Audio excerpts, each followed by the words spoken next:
माझे पंढरपूर साई बाबा रमावर, साई बाबा रमावर.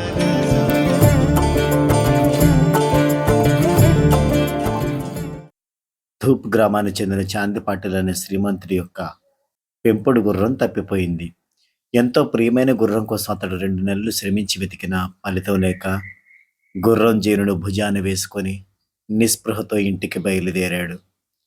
దారిలో ఓ మామిడి చెట్టు క్రింద తలపై టోపీ, పొడుగైన అంగీ ధరించి చిన్న చేతికర్ర పట్టుకొని కూర్చున్న ఒక ఫకీరును చూశాడు. పొగ త్రాగడానికి చిలుంగొట్టంలో పొగాకు సిద్ధం చేస్తున్న బాబా అటుగా వెళుతున్న చాంది పాటిల్ని పిలిచి,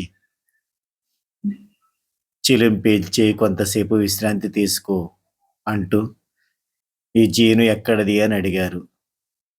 చాంది పాటిల్ తప్పిపోయిన తన గుర్రం గురించి చెప్పగా బాబా తన దివ్య దృష్టితో చూసి సమీపంలోని వాగు ఒడ్డున ఉందని చెప్పారు.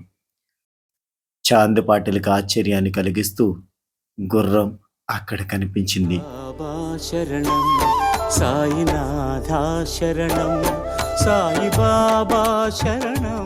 చాంది పాటిల్ గుర్రంతో పాటు బాబా దగ్గరికి వచ్చి కూర్చుని బాబా చిలుముని ఎలా సిద్ధం చేసుకున్నారో చూశాడు. చిలుము వెలిగించడానికి కావలసిన నిప్పు కణికను బాబా తన సటకాన భూమిలో గుచ్చి తీశారు.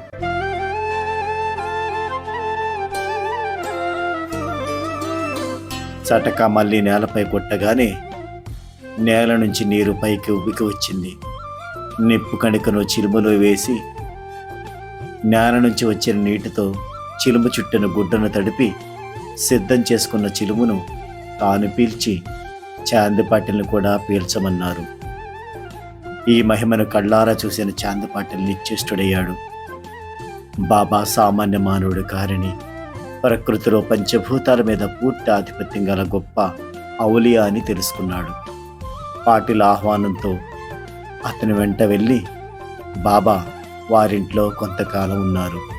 ఆ తదుపరి రెండోసారి షిరిడి వెళ్ళడం అనేది జరిగింది. జై సాయిరాం.